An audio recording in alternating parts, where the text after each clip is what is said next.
(2020년에) 공개된 넷플릭스 영화와 드라마 추천 비추천 영상 2부입니다. 당연하겠지만 제가 끝까지 본 작품들만 보았고 스포일러는 가이드 영상답게 거의 없거나 아주 조금만 포함하고 있습니다. 그럼 시작합니다.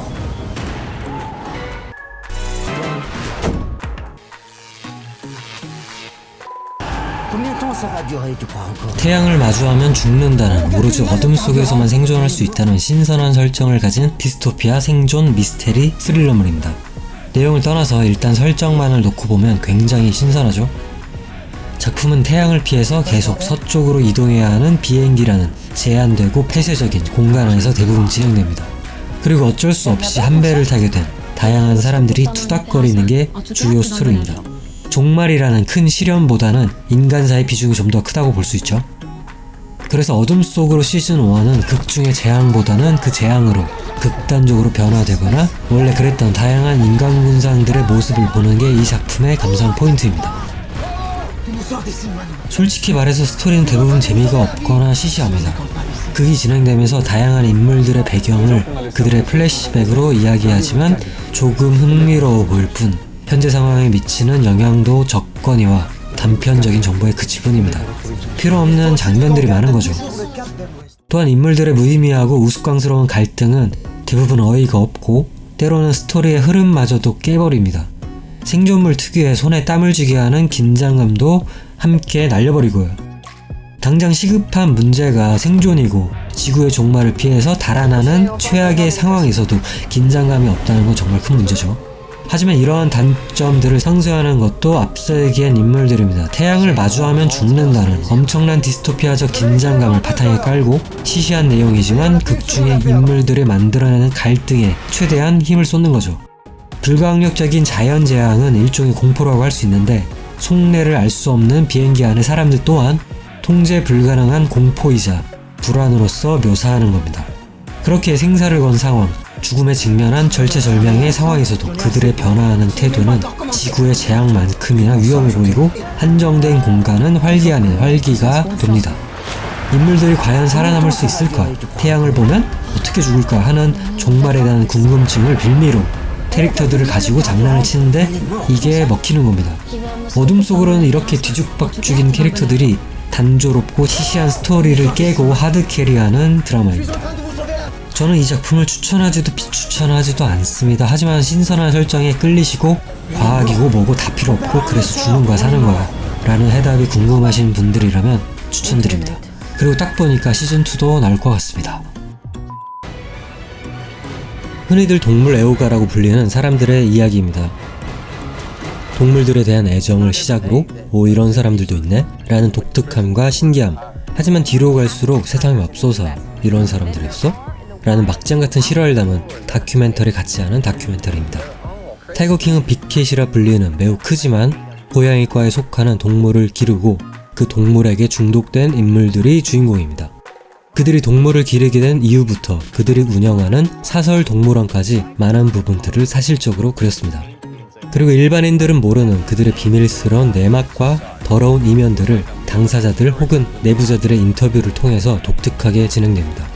특정 동물 애호가에 대한 충격적인 비밀의 폭로를 바로 관련자들의 입을 통해 듣는 거죠.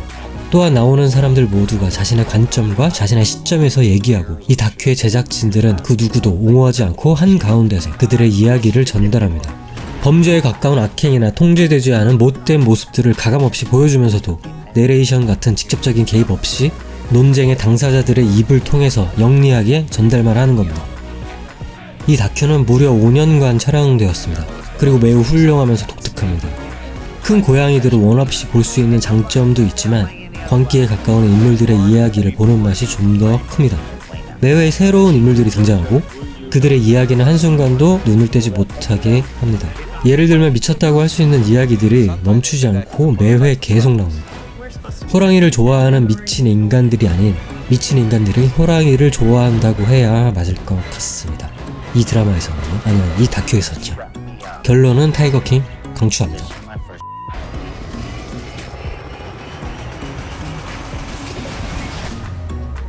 마블 영화를 포함한 수많은 작품들의 스턴트를 담당했었던 샘 하그레이브의 첫 연출 데뷔작입니다.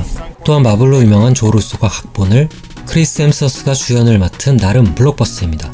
우리나라로 치면 정두홍 액션 감독이 그동안 함께 작업했던 사람들과 합심해서 그만의 장편 영화를 처음 만든 거죠. 그래서 액션의 비중이 무엇보다도 큰 영화입니다.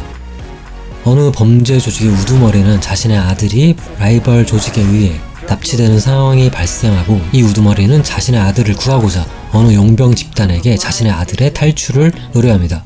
의뢰받은 용병 집단은 아이를 납치한 조직과 전투를 시작하고 아이를 구출한다는 게 내용입니다. 참 깔끔하죠? 이 작품의 가장 큰 매력은 바로 액션입니다. 그 중에서도 롱테이크 샷은 아주 일품이었죠. 컷의 전환 없이 원샷으로 쭉 이어지는 장면은 굉장한 현실성을 부여하며 한시라도 눈을 떼지 못하게 합니다.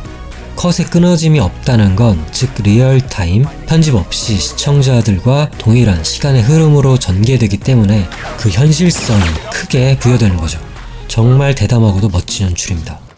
하지만 1917이나 버드맨, 그리고 아토믹 블론드의 격투씬처럼 실제로는 하나의 컷이 아닌 여러 개의 컷들을 트릭을 써서 하나로 합쳤지만 다 무시하고 저는 눈이 아주 즐거웠습니다. 제작도 결코 쉬운 게 아니고요. 그리고 그게 배경이 되는 방글라데시의 좁은 시가지, 구석구석에서 타이트하게 잡은 사실적인 전투씬과 격투씬은 어설프지 않으면서도 합이 잘 맞았습니다. 역시 노하우가 많은 스턴트맨 출신 감독답게 공들인 티가 아주 풀풀 났습니다. 하지만 작품에 쩔어주는 액션에 비해서 캐릭터의 서사에는 좀 문제가 있었습니다. 납치당한 소년을 탈출시키는 전직 군인의 영웅 스토리지만 그의 행동에는 막상 납득이 안 되는 겁니다. 주인공의 행동을 옹호하려고 그의 트라우마를 극의 전면에 내세우지만 막상 그의 삶은 아주 일부분만 보여줄 뿐이었고, 드러내는 트라우마의 의도마저 시청자들은 이미 다 알고 있기 때문에 그 공감도 힘든 거죠. 차라리 존윅처럼 처음부터 끝까지 단순한 액션으로 밀고 나갔더라면 어땠을까 하는 아쉬움도 조금 들었습니다. 용병으로 분한 햄식이 형은 배역과 아주 잘 어울렸지만 고뇌하는 캐릭터의 서사가 이 작품의 구멍이었죠. 익스트랙션은 기본은 합니다. 결코 망작은 아니에요. 하지만 억지로 구겨넣은 듯한 주인공의 내러티브는 뒷맛을 좀 씁쓸하게 합니다. 믿업지 못한 영웅의 영화죠. 그래도 눈여기만큼은 훌륭하니까 저는 추천합니다. 그리고 익스트랙션은 후속편의 제작이 이미 확정되었습니다.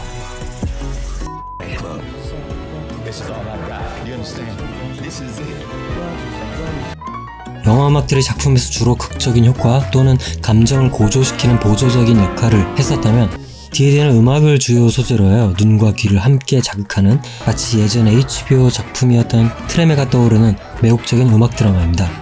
뮤지컬 영화에 재능이 많고 라라랜드와 위플래시로 이미 실력이 검증된 감독인 데미언 셔젤이 2개의 에피소드에 참여해서 화제가 되기도 했습니다.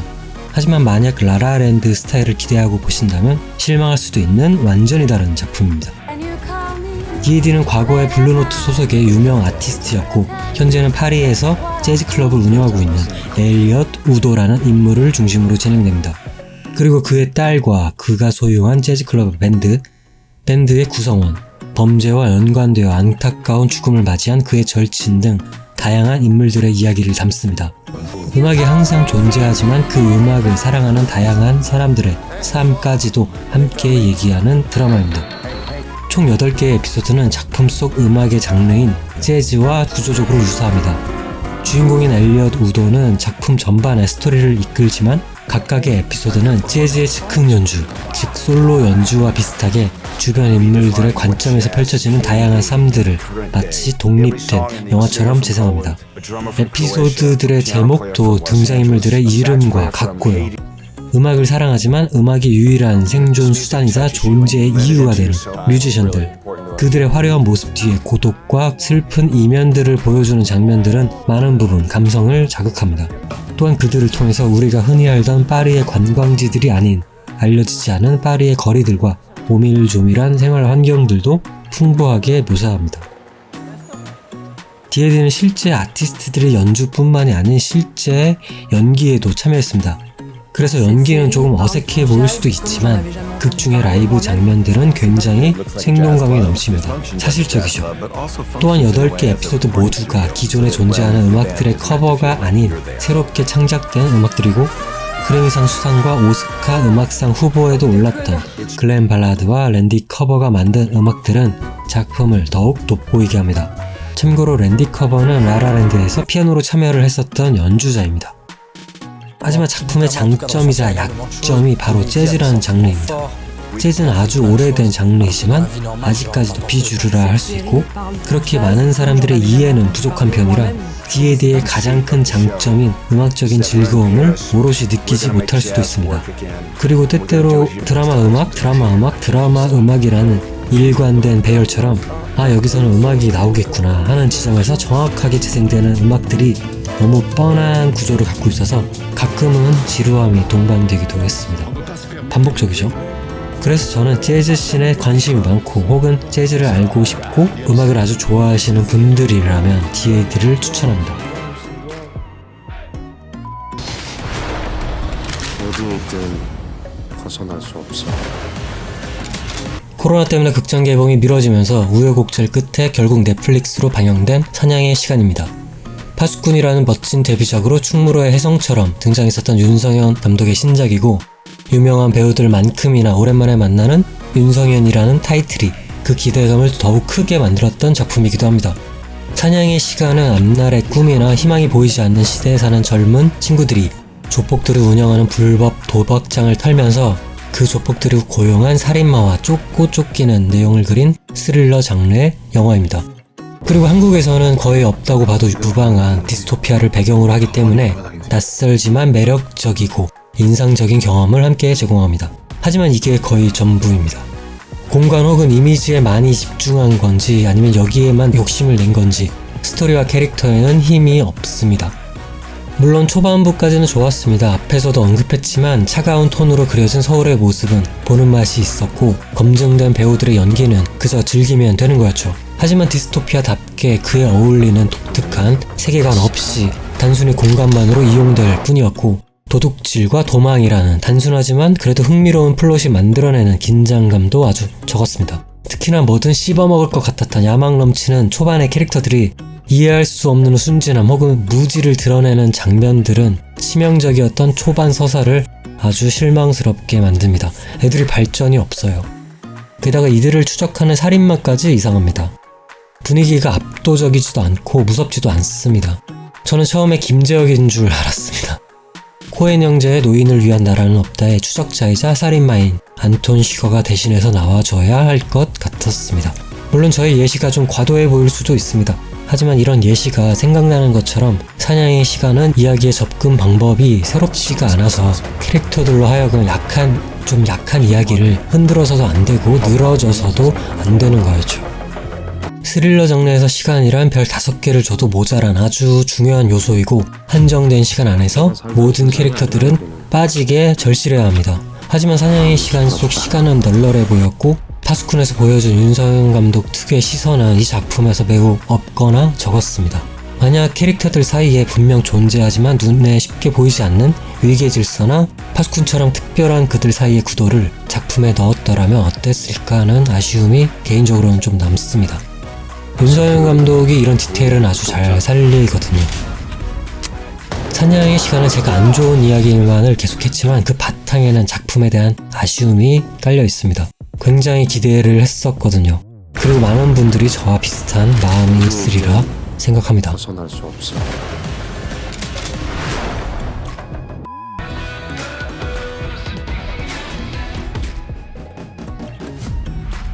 이 작품은 제가 예전에 리뷰를 했었기 때문에 짧게만 얘기하겠습니다.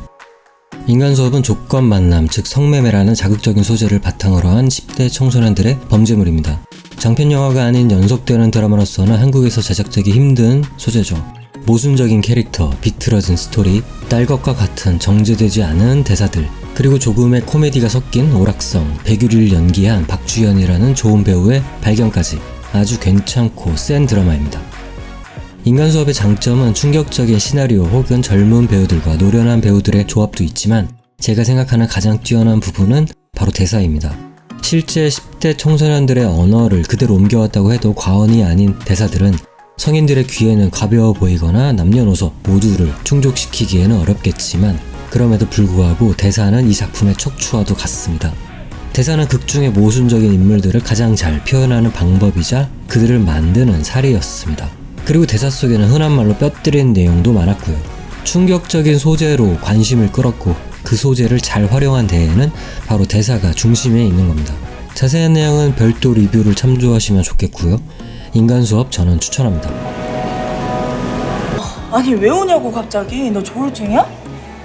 그게 재밌게 보셨다면 구독 및 좋아요 부탁드리고요. 시청해주신 분들 모두 고맙습니다.